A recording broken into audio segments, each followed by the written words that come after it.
I call to order, rather. The Assembly will now hear a statement by His Excellency Luis Alberto Arce Catacora, Constitutional President of the Plurinational State of Bolivia. I would ask protocol to escort His Excellency. On behalf of the General Assembly, I have the honor to welcome His Excellency Luis Alberto Arce Catacora, Constitutional President of the Plurinational State of Bolivia, and I invite him to address this General Assembly, the President of my country. Thank you very much, Brother Vice President of the General Assembly of the United Nations, Diego Pare Rodriguez. It is a source of happiness and pride to see you at the helm of this assembly, the most important multilateral body created by humanity, and we are convinced that along with President Denis Francis and his leadership, you will honor the names of our countries and our Latin American and Caribbean region. Distinguished heads of state, government, ministers of foreign affairs, brothers and sisters of delegations present here, good afternoon, one and all. Brother Vice President, a year ago in this same forum, we denounced the fact that the world was grappling with a capitalist crisis which was jeopardizing humanity and the very existence of this planet. And unfortunately, a year after that statement, that same delicate scene has not changed at all. The capitalist system, in its enthusiasm for imposing a decadent hegemony, is replicating practices of domination and colonial exploitation that need to be overcome. Unfortunately, many of the brilliant proposals that emerged within this assembly have been ignored, or they were simply omitted due to interests that are part and parcel of the savage capitalist system of exploitation, which prioritizes production and reproduction of capital rather than safeguarding the lives of human beings and the very existence of the planet. It is clear that we find ourselves before increasing precariousness of the economy due to the impact of the many bellicose conflicts that are shaking the world today. Peace and security are very much at risk, at imminent risk, given the lack of determination by the international community to propose solutions that would emphasize dialogue and put an end to bellicose efforts and warmongering promoted by the transnationals of war. To that, we must add the serious impact of the environmental crisis, the impact on all living systems in all corners of the world. According to experts, due to the prevailing system, we have exceeded 6 of the 9 planetary limits within which humanity and Mother Earth as a whole need to be able to live in order to continue developing and prospering. It's worth highlighting here that this tragic situation was further exacerbated in recent decades due to the unipolarity and unilateral inaction and due to unfulfilled commitments. Pending challenges continue to be many and enormous, and today we find ourselves, however, at the dawn of a new international configuration. We are convinced that we are bearing witness to the building of a new international order, a situation whereby the United Nations and the General Assembly needs to uphold the principles for which it was created and play a vital role. A new world order where we can all participate equally, with equal rights and obligations, without impositions of any kind, without any masters or slaves, without double standards to measure some and others, without sanctions or those that are sanctioned. This needs to be a new order where solidarity would prevail. Complementarity and collaboration need to go above and beyond egotism and pettiness. With that certainty, it is possible and necessary to create such a world, and the plurinational state of Bolivia to that end would like to share the following ideas and suggestions. First, we reiterate that, like we said last year, our proposal is that the world be declared as a territory of peace. We must put an end, once and for all, to the arms race, and we must prioritize dialogue, sincere dialogue and diplomacy amongst peoples in order to settle armed conflict that threatens the very existence of humanity.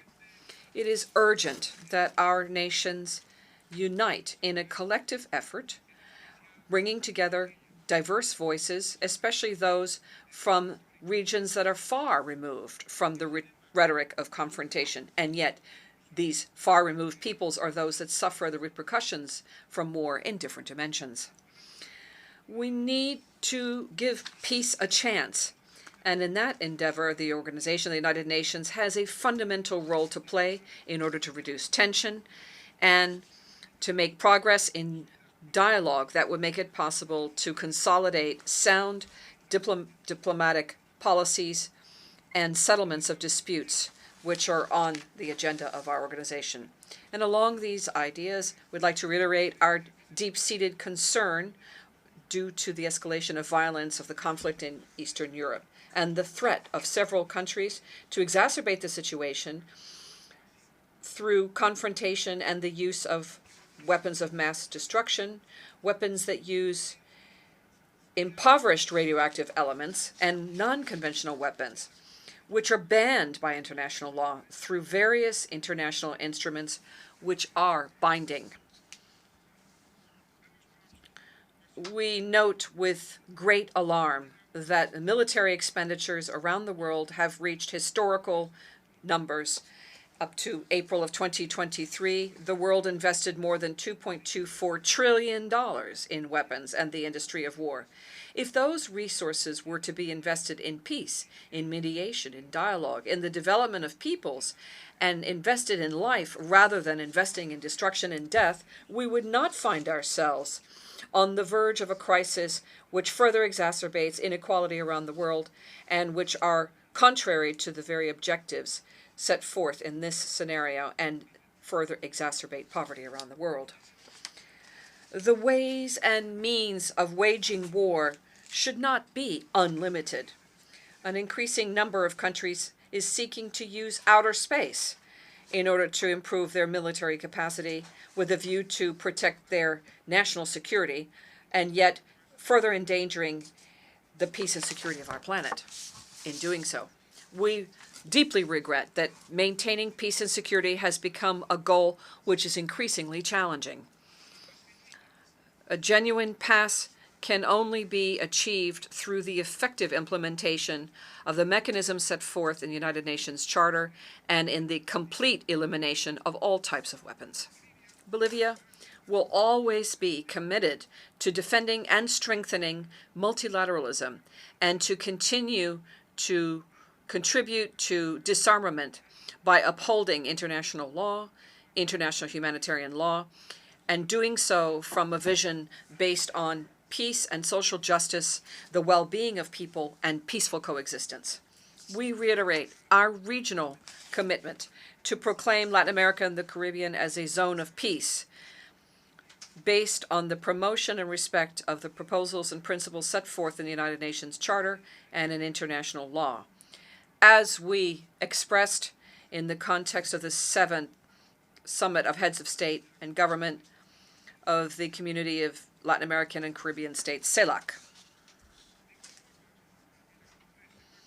Also, at this summit between the European Union and CELAC, which was held in Brussels last July, we indicated our desire to have a Latin American, Caribbean, and Europe living in peace. Our desire that our peoples would be able to bring about peace in a capitalist model which cannot actually offer us peace, and thereby abandon practices which in past histories have not been satisfactory in terms of achieving an equitable and complementary relationship between our regions. It's necessary to therefore break the international unfair order, which is smothering our peoples, and we feel it is time now to debate within the context of the United Nations how to build a new covenant for the future. But to do that, we need to recall the past. We need to resolve the present and prepare ourselves for the future. We are compelled to address the needs of present generations and future generations in an equitable manner. We cannot allow a child to die of hunger today in order to ensure the meal of a child that has not yet been born. Eliminating poverty and inequality today will prevent unimaginable conflicts of economic distribution and environmental conflict in the future. To build trust, we need to abandon petty interests and work through reciprocity. For example, by freeing all transfers of technology that enable us to save lives and restore Mother Earth. In order to revive global solidarity, we need to recognize each other and our relations within the context of all of us being humans. For example, in the context of climate change, let us recall that each state needs to earmark resources for the damage and loss fund, in proportion to the historic responsibility that should be shouldered with regard to producing greenhouse gases. Action for the Agenda 2030 will only be possible if we make peace and solidarity the driver of prosperity.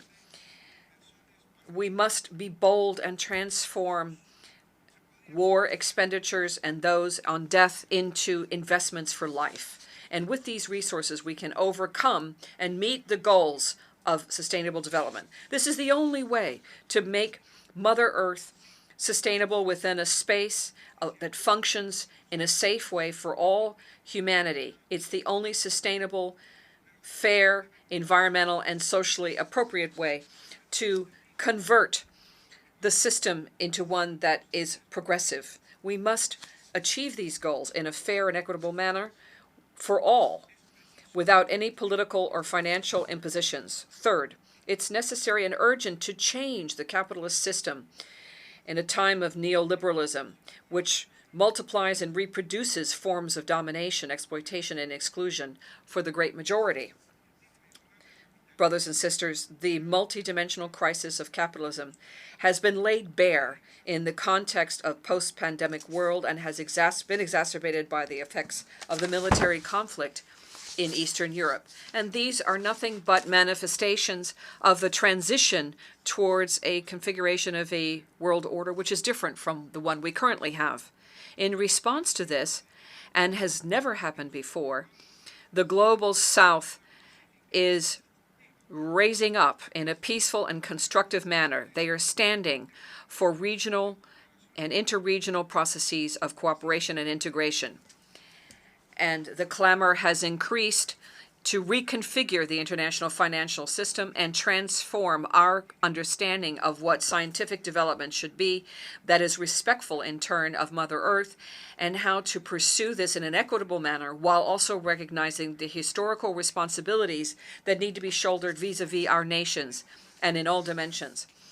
Given the irreversible march towards a multipolar world, it is undeniable that each strength influences new initiatives and economic integration, trade, and cooperation amongst countries. The surgence and emergence of trade blocs such as Asia, Africa, South America, or the BRICS make it possible today for nations to have access to international markets without needing to compromise their sovereignty. And in that context, despite the adverse international context, Bolivia has implemented the Economic and Social Development Plan 2021-2025, which is entitled Rebuilding Our Economy to Live Well Towards Industrialization and Replacement of Imports.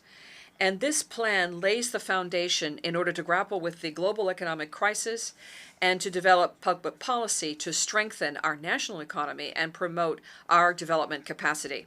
And in this regard, action developed for the purposes of economic rebuilding and building our economic system to be more productive exceeded 6% in 2021, and management in 2022 achieved 3.5%. And in 2022, our nominal GDP increased by $40,703 billion in 2021 and reached $44 billion in 2022, which is the highest figure in our history. Likewise, the GDP per capita increased by 7.4% over the figure for 2021, achieving a figure of $3.6 billion, again, the highest figure in the history of our country. I should also mention here that what is happening this year, we see accumulated inflation, which is only of 1.6%, which is the lowest figure for our region and much lower than many countries on the planet. This indicator was achieved by us without raising interest rates, without practicing neoliberal monetary policy, and especially without reaching into the pockets of the poorest of our people, which is where inflation lives.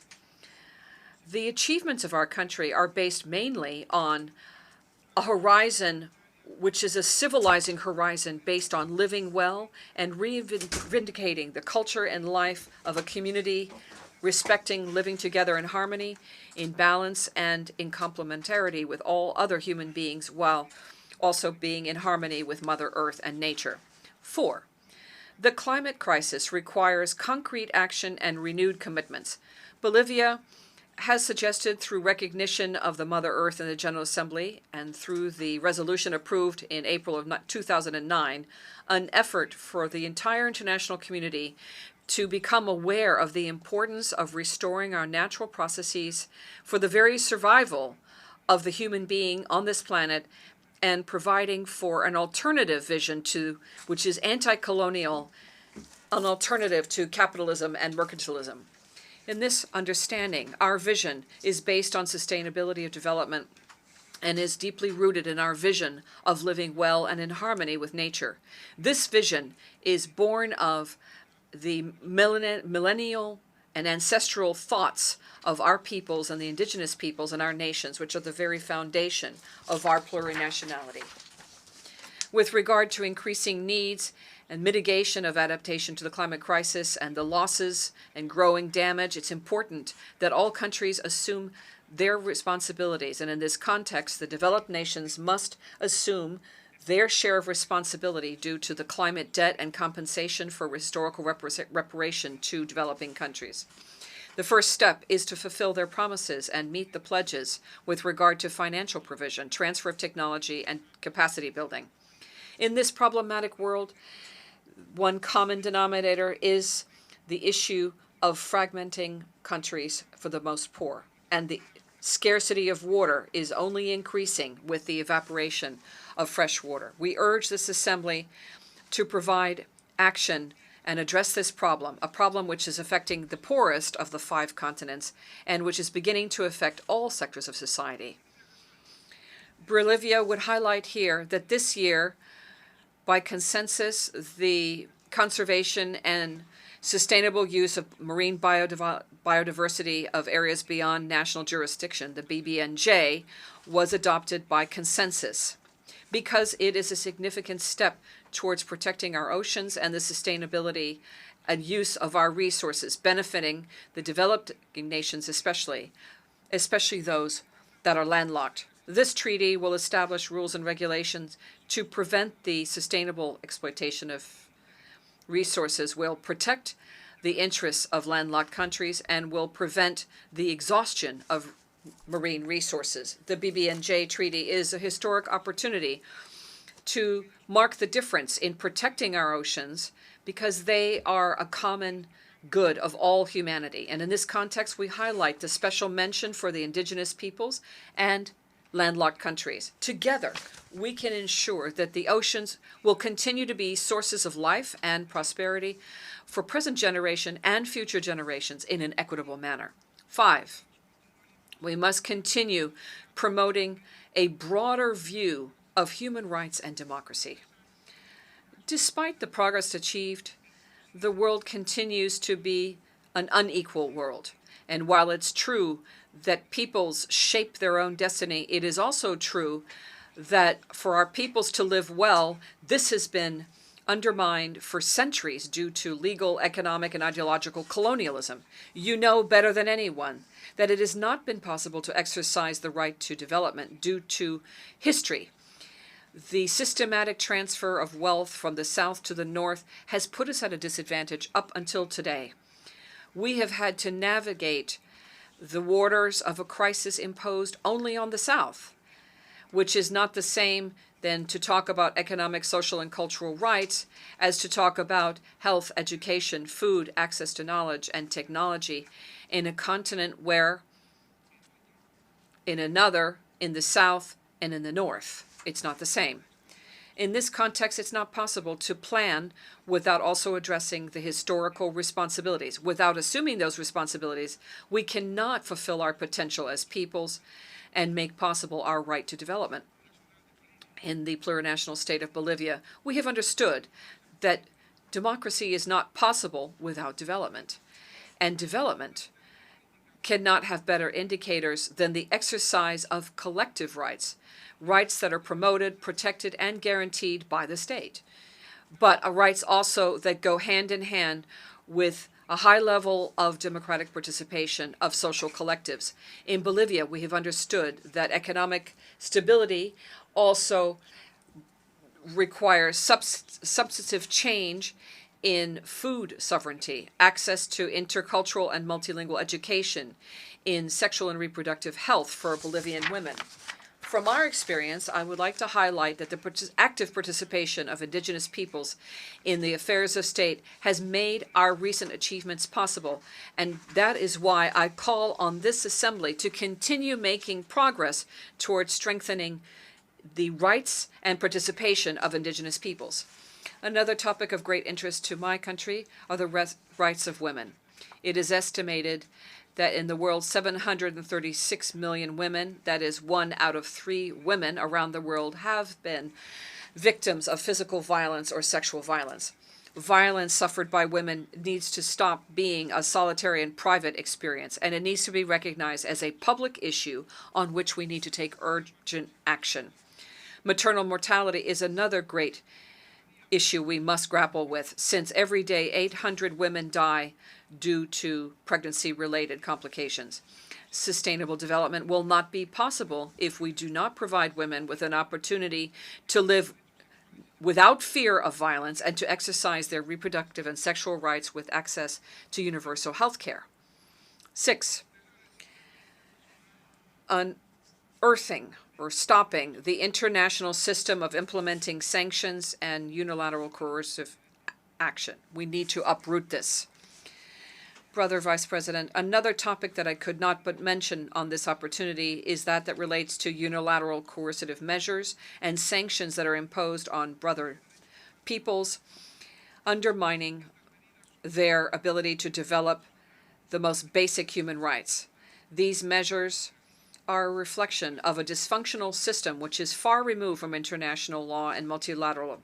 It's a clear examples of these measures, which is illegal, inhuman, and criminal, is the economic and financial embargo imposed by the United States against Cuba.